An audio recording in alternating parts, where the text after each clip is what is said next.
Welcome to Electrified. It's your host, Dylan Loomis. Quick shout out to my newest patron, Adam V. Thank you for choosing to support the channel. There's a company in Southern California, MP Materials, that I think belongs on all of our radars. Their mission is to restore the full rare earth supply chain to the United States of America. And right now, you're probably thinking, well, Tesla's getting rid of rare earths in their next gen drive unit, so this doesn't really matter.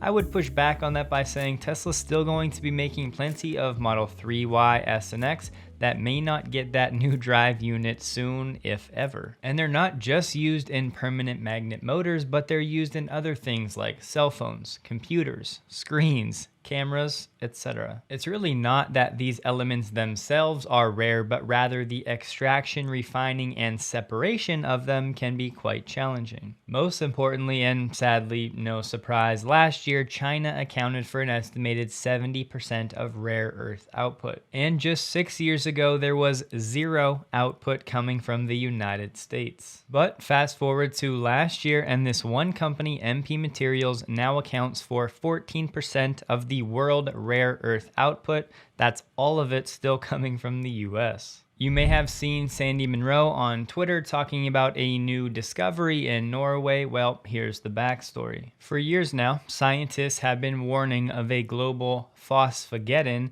and this is mostly discussed when talking about fertilizers in the food industry. But if you think about phosphate and lithium iron phosphate, or LFP battery technology. Basically, traditional rock phosphate reserves are relatively rare and have become depleted in line with their extraction for fertilizer production. Simultaneously, in the EV space, we're well aware of the importance of lithium iron phosphate, and it's going to be the predominant battery cathode going forward. You can pause here to understand the difference better if you like, but the simple takeaway, phosphate is a derivative of phosphorus. So the news now is that in Scandinavia, in Norway, about 70 billion tons of phosphorus has been discovered, and they're saying could be large enough to supply EVs, solar panels, and fertilizer for up to 100 years. Again, for years there have been warnings of phosphate shortages. Russia controls one of the biggest deposits, some other big known deposits in Morocco, China, Iran, and Syria.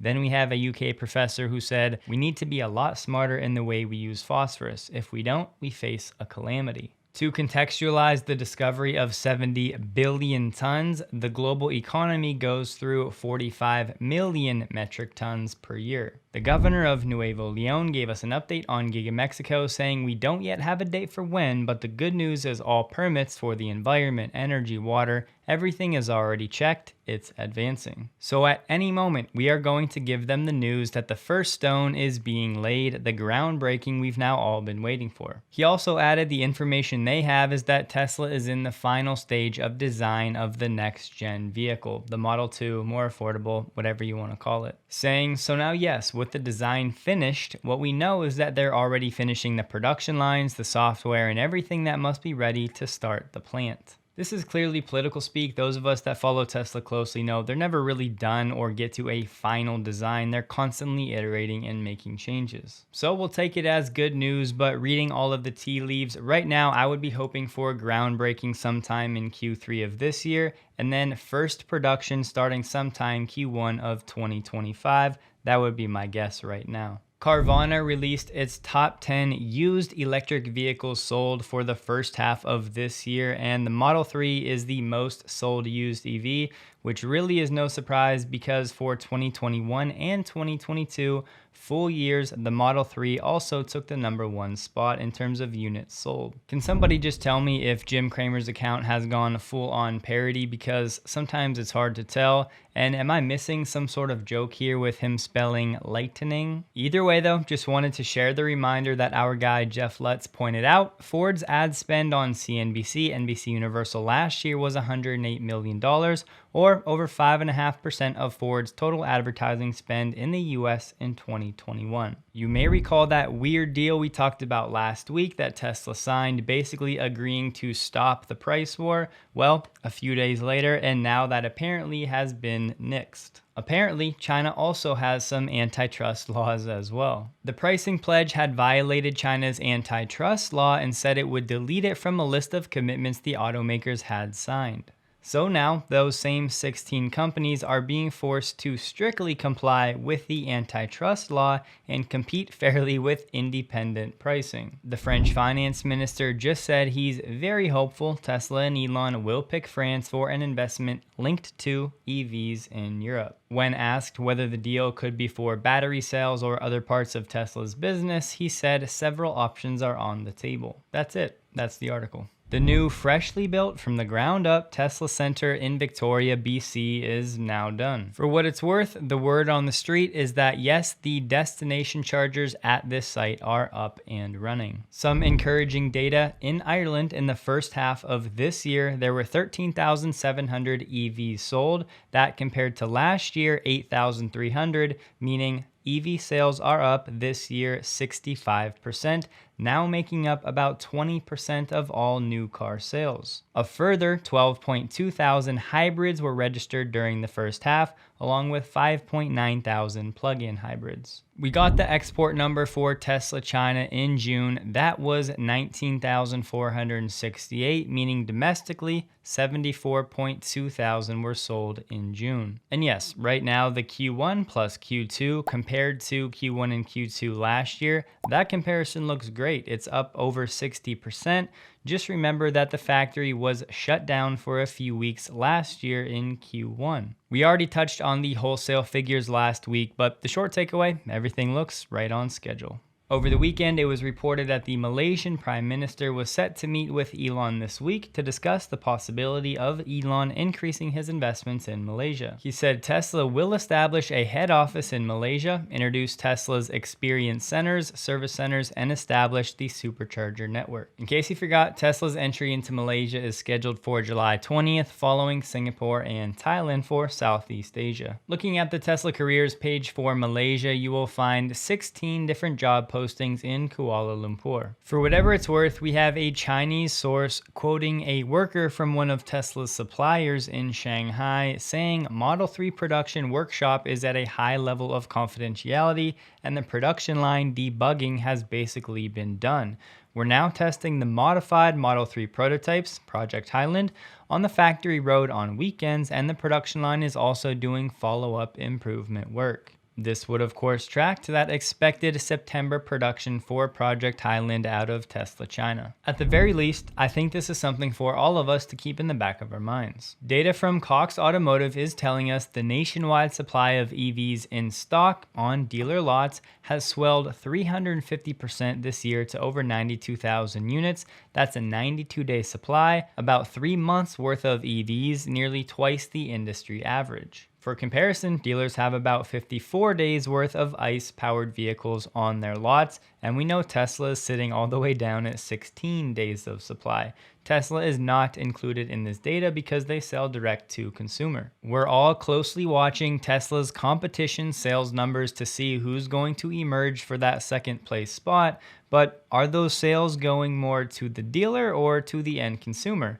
Something to remember. Genesis being hurt by the lack of IRA credits being manufactured in South Korea, and a similar story with cars like the EV6, the Ioniq 5, and the Ariya. And because I know you all were wondering, the Toyota BZ4X has a 101-day supply. The EV transition in Thailand is roughly at the same percentage market share as the United States, sitting at around 6% through the first 4 months of this year for full BEVs in Thailand. However, you know how we talk a lot about watching the Chinese EV manufacturer take over of the European market? Well, now we need to add Thailand to that mix as well. This chart is BEV registrations only in Thailand, and the tan portion of the bar chart is for the first 4 months of this year. The takeaway: Chinese brands are in the midst of the takeover. Historically, this market has been dominated by the Japanese automakers. Speaking of the Chinese takeover, it's not just overseas for them, but how about what's going on at home?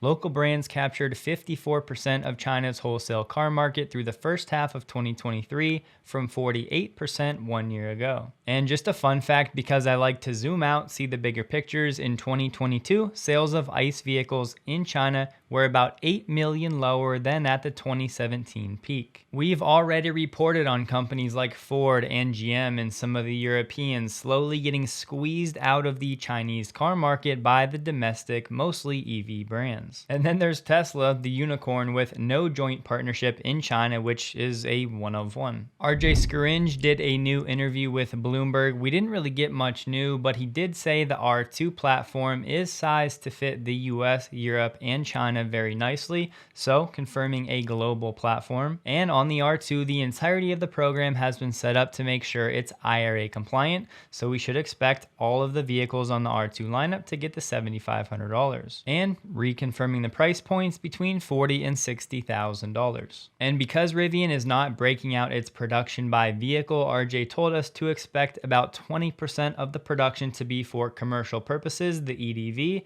and 80% plus for passenger cars, with of course that latter percentage growing more quickly once they get to the R2 platform. And probably most importantly, RJ seemed very optimistic and upbeat when it came to the status of the supply chain. They have a lot more certainty of getting parts at certain times, which gives them more confidence in production guidelines. And this could be a good barometer of what's going on for the EV industry supply chain at scale. The Chevy Blazer SS or Super Sport variant has been delayed until Q1 2024 when it was supposed to be later this year. So the question now becomes, does that mean the lower variants will also be delayed that are set for deliveries in a few months? It will be in the upcoming Barbie movie, however, so if you need your fill, you can check that out on the 21st. No reason was given for the delay. This, of course, a very important vehicle for Chevy and GM, should start around $50,000, not for the SS trim, just the entry. Remember that season of Tesla retail vehicle flippers? Well, now Rolls-Royce is getting that treatment with their new EV Spectre. Anyone caught reselling this vehicle for profit will be banned for life. This week, the big UAW negotiations get underway. The UAW is criticizing the relatively low pay workers are earning at one new battery factory, hint hint, it's GM's Ultium factory, one of,